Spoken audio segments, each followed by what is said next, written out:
రండి వాక్యాన్ని నేర్చుకుందాము. ఈ దినము వాక్య భాగము యోహాను సువార్త 1వ అధ్యాయము. యోహాను సువార్త 1వ అధ్యాయము 29వ వచనము చదువుకుందాము. మరునాడు యోహాను యేసు తన ఎద్దుకు రాగా చూచి, ఇదిగో లోక పాపమును మోసుకుని పోవు దేవుని గొర్రెపిల్ల. ఈ చిన్న వాక్య భాగంలో నుండి దేవుని యొక్క ఆత్మీయ విషయాలు మనం నేర్చుకుందామండి. ప్రార్థన చేసుకుందాము. సర్వాధికారి, సర్వోన్నతుడ, దయగల తండ్రి, ఈ క్రిస్మస్ దినములలో ప్రవ్వా, ఈ ఆనంద మాసములో ప్రవ్వా, నువ్వు ఈ లోకానికి తండ్రి మా కొరకు వచ్చి ప్రవ్వా, మాకు నాయన ఎన్నో మేలు ఉపకారములు చేసి రక్షణ భాగ్యం అందించిన తండ్రి నీ కొందనములు. ఈ చిన్ని భాగము వాక్య భాగం మేము ధ్యానించుకుని చిన్నగా నీ ఆత్మీయ మర్మములు మాకు అందించి ప్రవ్వా, నీ కొరకు ఈ లోకంలో సాక్షులుగా జీవించే కృపను అనుగ్రహించమని, వినివారికి తండ్రి ఆత్మీయ మేలులు అనుగ్రహించమని నా రక్షకుడిని ప్రియకుమారుడిని యేసునామములో అడుగుచున్నాము తండ్రి, ఆమేన్. వాక్య భాగములో నుండి యోహాను సువార్త 1వ అధ్యాయము 29వ వచనము మనం చూసినట్లయితే, ఇక్కడ బాప్తిసమిచ్చి యోహాను గారు ప్రభువును పరిచయం చేస్తూ ఉన్నారు తన శిష్యులకి. ఈ విధంగా అంటే, ఇదిగో లోక పాపమును మోసుకుని పోవు దేవుని గొర్రెపిల్ల. లోక పాపములన్నీ పోవాలంటే మరి ఒక గొర్రెపిల్ల మనకి అవసరమై ఉంది. అది ఎవరి గొర్రెపిల్ల అంటే దేవుని గొర్రెపిల్ల. క్రీస్తు ప్రభు వారే మరి దేవుని గొర్రెపిల్లగా ఈ లోకానికి వచ్చారు. ఎందుకంటే మన పాపముల నిమిత్తము ఆయన బలి అవ్వడానికి మన కోసము దేవాది దేవుడు తన కుమారుని పంపించి ఉన్నాడు. యోహాను సువార్త 3:16లో మనం చూస్తే, దేవుడు లోకమును ఎంతో ప్రేమించెను కాగా ఆయన తన అద్వితీయ కుమారుడుగా పుట్టిన వాని యందు విశ్వాసముంచి ప్రతివాడును నశింపక నిత్య జీవము పొందినట్లు ఆయనను అనుగ్రహించెను. ఈ ఆనంద మాసములో ఆయన మనకి శిశువుగా అనుగ్రహించబడినాడని మనందరము కూడా క్రిస్మస్ సెలబ్రేషన్స్ చేసుకుంటూ ఉన్నాం. దాని యొక్క ప్రధాన ఉద్దేశం ఏమిటంటే, దేవుడు లోకాన్ని ఎంతో ప్రేమించాడు. ప్రేమించి తన అద్వితీయ కుమారుని లోకానికి పంపించి ఉన్నాడు. ఎవరైతే ఆ అద్వితీయ కుమారుని యందు విశ్వాసం ఉంచుతారో వారు నశింపక నిత్య జీవము పొందినట్లు. ఎవరైతే యేసుక్రీస్తు ప్రభు వారు నా పాపములు అన్నీ మోసుకుని పోతున్నారు, వాటిని సిలువలో భరించి నా బదులుగా ఆయన సిలువలో మరణించి 3వ దినమున తిరిగి లేచారు అని ఎవరైతే విశ్వాసముంచి నమ్ముతారో వారికి నశింపక నిత్య జీవము పొందినట్లు. దేవునికి స్తోత్రం. నశింపరు, నిత్య జీవం పొందుతారు. ఎవరైతే ప్రభువును ఆ విధంగా అంగీకరిస్తారో వారు నశింపరు కానీ నిత్య జీవము పొందుతారు. ఆ నిత్య జీవము మనం పొందాలని దేవాది దేవుడైన సర్వాధికారి అయిన సర్వసృష్టికర్త అయినటువంటి యెహోవా తండ్రి తన అద్వితీయ కుమారుణ్ణి మనకు అనుగ్రహించాడు. దేవునికి స్తోత్రం కదండి. ఎంత గొప్ప భాగ్యం మనకి.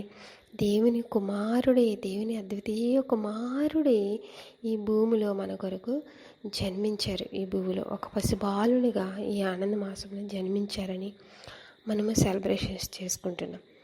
లోకమును తన కుమారుని ద్వారా రక్షణ పొందుటకు ఆయన తన కుమారుణ్ణి మనకి అందించినట్లు బైబిల్ గ్రంథంలో మనము చూస్తూ ఉన్నాం. ఎంత గొప్ప భాగ్యాన్ని దేవాది దేవుడు మనకి అనుగ్రహించాడంటే, ఆదాము కాలంలో మనం పోగొట్టుకున్నటువంటి ఆనందము, మనం పోగొట్టుకున్నటువంటి నిత్య జీవము, మనం పోగొట్టుకున్నటువంటి సమస్తము తిరిగి క్రీస్తు ద్వారా మనకి మానవునికి లభించినవని వాక్య భాగంలోని మనం చూస్తూ ఉన్నాము. ఎవరైతే విశ్వాసం ఉంచుతారో వారికట నశింపరు, నిత్య జీవం పొందుతారని బైబిల్ గ్రంథం మనకి తెలియజేస్తుంది. అదేవిధంగా రోమాపత్రిక 8వ అధ్యాయము 4వ వచనం చివరిలో చూస్తే, దేవుడు తన స్వకీయ కుమారుని పాప శరీరాకారముతో పంపి ఆయన శరీరమందు పాపమునకు శిక్ష విధించెను. చూసారు, తన స్వకీయ కుమారుణ్ణి ఒక శరీర ఆకారంతో ఒక మానవునిగా ఈ లోకములో మన కొరకు జన్మింపచేశారు. ఆయన జన్మింపచేసిన తర్వాత ఆయన శరీరమందు పాపమునకు శిక్ష విధించెను.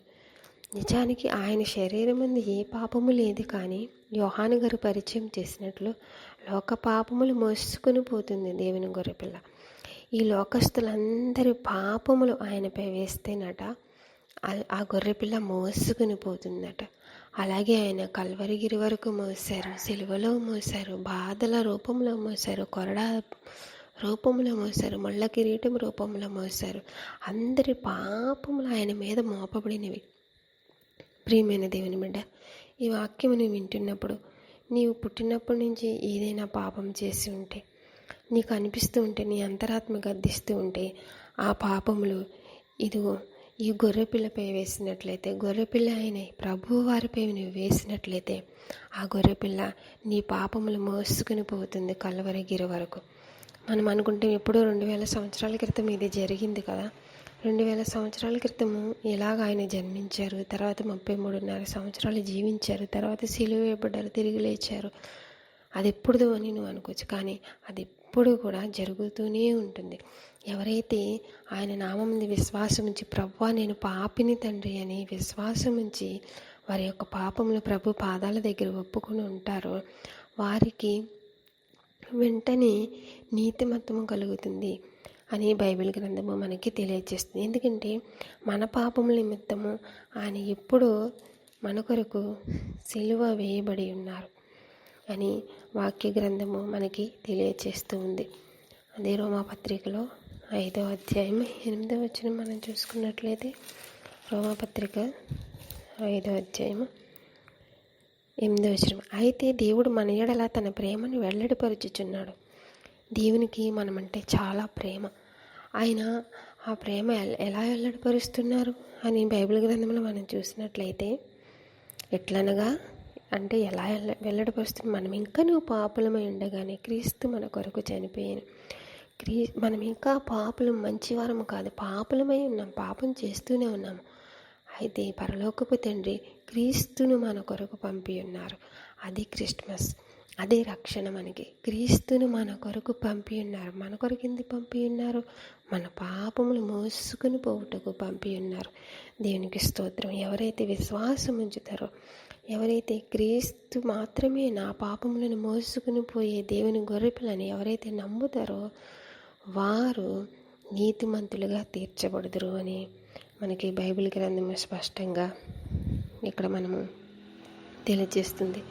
రోమాపత్రిక 3వ అధ్యాయం మనం చూస్తే, కాబట్టి నమ్మువారు ఆయన కృపచేతనే యేసుక్రీస్తునందలి విమోచనము ద్వారా నిర్హేతుకముగా నీతిమంతులను తీర్చబడుతున్నారు. దేవునికి స్తోత్రం. ఎవరైతే ఖచ్చితంగా నమ్ముతున్నారో వారు నీతిమంతులుగా తీర్చబడుతున్నారు. ప్రభు నా కొరకే జన్మించారు, ప్రభు నా పాపములు మోసుకుని పోటుకు జన్మించారు, ప్రభు రక్షణార్థమే రక్షణ కార్యం కొరకు జన్మించారు అని ఎవరైతే నమ్ముతున్నారో వారు నీతిమంతులుగా తీర్చబడుతున్నారట. దేవునికి స్తోత్రం కదండి. ఎంత గొప్ప మరి భాగ్యం మనకి దేవుడు అనుగ్రహించాడు కదండి నిజంగా. రోమపత్రిక 3వ అధ్యాయము 26వ వచనం చివరి మనం చూస్తే, తాను నీతిమంతుడును యేసునందు విశ్వాసం గలవాడిని నీతిమంతుడిగా తీర్చివాడనిటకు ఆయన అలాగూ చేశాను. దేవుడు నీతిమంతుడు కాబట్టి ఆయన పిల్లలు కూడా నీతిమంతులుగా ఉండాలి. ఇప్పుడు నీతిమంతులుగా ఉండాలంటే ఏం చేయాలి? క్రీస్తును ఈ లోకానికి పంపించి ఆయన ద్వారా ఎవరైతే క్రీస్తుని విశ్వాసం ఉంచుతారో వారిని నీతిమంతులుగా తీర్చి దూరస్థులమైన మనలను సమీపస్తులుగా చేసి ఉన్నారని వాక్యము తెలియజేస్తుంది కదండి. మనము దూరస్థులము. అదే రోమపత్రిక 5వ అధ్యాయము 10వ వచనం చూస్తే, ఎలయనగా శత్రులమై ఉండగా ఆయన కుమారుని మరణము ద్వారా మనము దేవునితో సమాధానపరచబడిన పక్షమున సమాధానపరచబడిన వారమే ఆయన జీవించుట చేత మరి నిశ్చయముగా రక్షింపబడుదుము. దేవునికి స్తోత్రం కదండి. మనము శత్రువులమే ఉన్నాము దేవునికి. ఎందుకంటే పాపం చేసి మన నీతిని పోగొట్టుకున్నాము. ప్రతి మానవుడు కూడా పాపం చేసి నీతిని పోగొట్టుకున్నారు, శత్రువులమై దేవునికి. అయితే ఆయన శత్రువులుగా ఆయన వదిలివేయలేదు. ఆయన కుమారుని మరణం లోక పాపములు మోసుకుని పోవు దేవుని గొర్రెపిల్లకు మరణశిక్ష, మన కొరకు ఆయనకు మరణశిక్ష విధించబడింది. ఆ మరణము ద్వారా మనకు ఎవరికి తండ్రికి మనకి సమాధానం వచ్చింది క్రీస్తు మరణం ద్వారా. మధ్యలో ఉత్తరవాది ఎవరు? క్రీస్తు. ఎవడైనా పాపం చేసిన ఎడల క్రీస్తు అనే ఉత్తరవాది మనకు ఉన్నారని బైబిల్ గ్రంథం చెప్తుంది కదండి. తండ్రికి మనకి మధ్య ఉత్తరవాది ప్రభువు.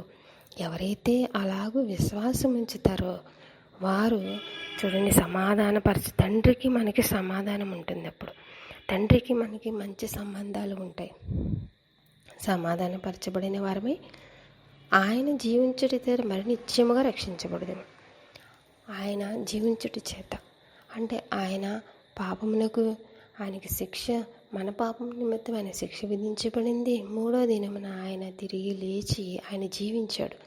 మరి నిశ్చయముగా మనము కూడా జీవిస్తాము. మనం చనిపోయినా కూడా మన ఆత్మ తిరిగి జీవిస్తుంది, ప్రభువుతో సదాకాలం ఉంటుంది. ఇది ఎవరైతే నమ్ముతారో వారికే రక్షణ భాగ్యము అని బైబిల్ గ్రంథము తెలియజేస్తుంది. ప్రభు ఈ క్రిస్మస్ దినాలలో శిశువుగా మనకి అనుగ్రహించబడినారు కదండి. ఎంత గొప్ప మరి ధన్యత మనకి కలిగిందంటే ఇదిగో లోక పాపములు మోసుకొని పోవు దేవుని గొర్రెపిల్ల.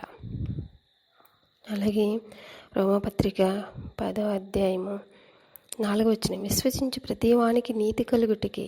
చూసారండి, విశ్వసించు ప్రతి వానికి నీతి కలిగే క్రీస్తు ధర్మశాస్త్రమునకు సమాప్తి అన్నాడు. విశ్వసించు ప్రతి వానికి నీతి కలుగుతుందట. దేవునికి స్తోత్రం. నీతి కొరకు, నేను పరిశుద్ధత కొరకు అక్కడ ఎక్కడ మనం పరిగెట్టకర్లేదు.